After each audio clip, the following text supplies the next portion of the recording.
Muy buenas a todos, chavales, bienvenidos a un nuevo vídeo de la Era del Hierro, y en esta ocasión vamos a hablar de cómo tuvieron origen, o cuál fue el origen, mejor dicho, de la realeza militar germánica. Los germanos, a partir aproximadamente durante el siglo III, a partir del siglo III, durante el siglo IV, abandonan sus tierras de origen y comienzan una expansión no siempre pacífica, conocida como el tiempo de las migraciones hacia Europa Occidental, entrando en conflicto con el Imperio Romano, ¿no?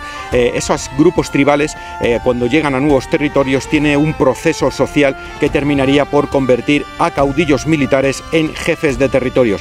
Vamos a ver cómo fue ese proceso, y para ello voy a basarme en uno de los mejores libros que no puedo por más que recomendaros, que abordan el tema de los pueblos germánicos, en concreto en España. Estoy hablando del libro de Javier Pampliega, Los germanos en España, de editorial EUNSA. Aquí lo tenéis, es un libro muy bueno, mirad, lo tengo lleno de anotaciones, páginas señaladas, etcétera, etcétera. Es un libro muy bueno que yo sinceramente os recomiendo. Habla de visigodos, habla de los suevos, habla de los vándalos y habla de los alanos. Es uno de los mejores libros que yo he leído abordando este tema. Lamentablemente, la noticia negativa al respecto del libro en cuestión es que a día de hoy es un libro que está descatalogado y es muy complicado que lo podáis encontrar. Aquí aprovecho para romper una lanza: si alguna editorial quiere reeditar este libro, que sepa que es un libro muy bueno, de los mejores que se ha escrito. Vamos a ver el vídeo y ahora os comento al final de él.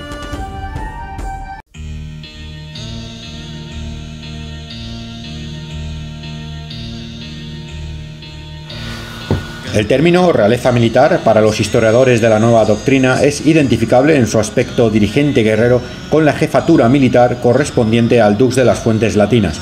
Esta institución desarrolla un papel determinante ante la multitud de conjuntos populares que aparecen. Son grupos que no se encuentran asentados definitivamente en un determinado territorio y que están constituidos por contingentes de hombres libres y no libres que obedecen las órdenes de su señor. De alguna forma, este dominus, dueño de su propio séquito compuesto por hombres libres y no libres y su propio fundatus de campesinos, pasó durante el proceso de las migraciones germánicas de los siglos IV al V a convertirse en dirigente militar, con grupos armados heterogéneos vinculados a él por un juramento de fidelidad. En determinados casos, este señor o dominus germano dirigió no solo a sus soldados, sino al conjunto de hombres armados de un determinado pueblo. Este proceso se iniciaba cuando un grupo de guerreros designaba a un dux con la intención de conseguir botín en una guerra, de manera que los hombres alistados se vinculaban a él por un juramento de fidelidad. En algunos casos se producía también la búsqueda de unas nuevas tierras. Al ser un establecimiento duradero, se veían obligados a llevarse todas sus familias y bienes.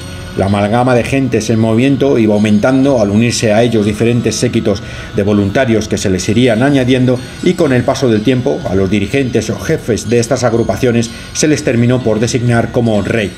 Los dirigentes de estas realezas legitimaban su posición cuando eran designados por una asamblea de sus propios guerreros.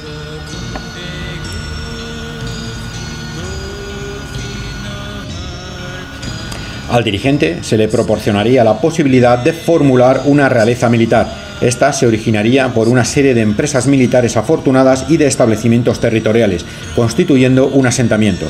De esta manera, del grupo de gentes que formaban parte del numeroso séquito se forjaría un nuevo pueblo o civitas, del cual el monarca militar, Herr König, se constituiría en el rey del pueblo, Stammeskönig.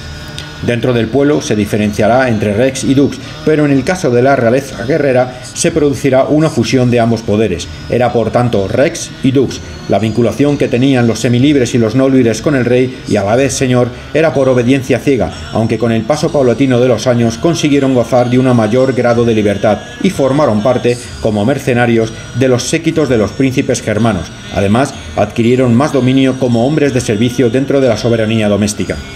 Dado el concepto de libertad que existió entre los germanos y visto el poder de la soberanía doméstica sobre los no libres, no se puede aceptar el concepto de nobleza entre los germanos como define Dannenbauen, basada en una categoría social por nacimiento, lo que supondría encontrarse en un estatus social por encima del resto de los hombres libres, eliminando cualquier posibilidad de ascenso del resto de los guerreros, especialmente los carentes de libertad.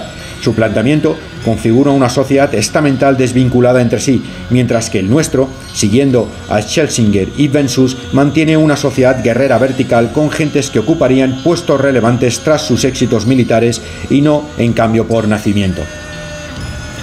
La apariencia de la realeza tuvo un desarrollo distinto en cada una de las grandes familias de pueblos de los germanos, mientras que entre los occidentales resultó numerosa debido a su reciente desarrollo en los procesos migratorios, entre los orientales se conservó una realeza primigenia con elementos de origen mitológico. El monarca era un personaje de estirpe regia con una serie de antepasados heroicos, los cuales se remontaban al origen del pueblo.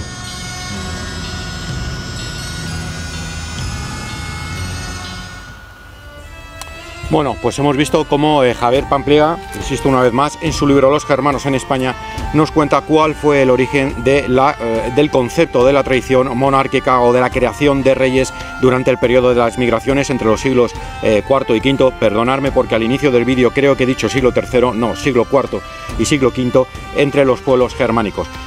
Diferentes tribus se ven abocadas a emigrar por el resto de Europa sin un territorio fijo, y los caudillos militares, los jefes tribales, los guerreros más destacados de entre ellos, terminan por ser considerados por votación popular y por votación aclamada entre los propios guerreros de su séquito como reyes de nuevos territorios que iban conquistando. Según Javier Pampliega, ese es el concepto, o ese fue más bien el origen, que daría origen, nunca mejor dicho, a las monarquías germánicas, de las cuales pues conocemos bastante bien a lo largo especialmente de todo lo que fueron pues la plena y la alta Edad Media, ya que los primeros reinos medievales fueron reinos germánicos en la historia de Europa. Así que nada más, tíos, un vídeo cortito, pero me parecía muy interesante el poder tratar este tema, y especialmente el daros a conocer este libro de Javier Pampliega, Los germanos en España, libro que, si no me falla la memoria, creo que es del 1996. 1996, como ya os he dicho, es un poco complicado que podáis encontrarlo a día de hoy, pero en cualquier caso, si le podéis echar el guante y os gusta el periodo de las migraciones, y especialmente quizás un poco más el conocer cómo fue pues toda esa llegada de pueblos germánicos a la península ibérica desde un punto de vista bastante académico, es un libro bastante académico y muy complicado de leer, no dudéis en haceros con él, porque estoy completamente seguro que no os va a defraudar. Es un libro donde vais a encontrar muchísima información muy poco habitual en la mayoría de los libros que suelen tratar el tema de las invasiones germánicas a la península ibérica.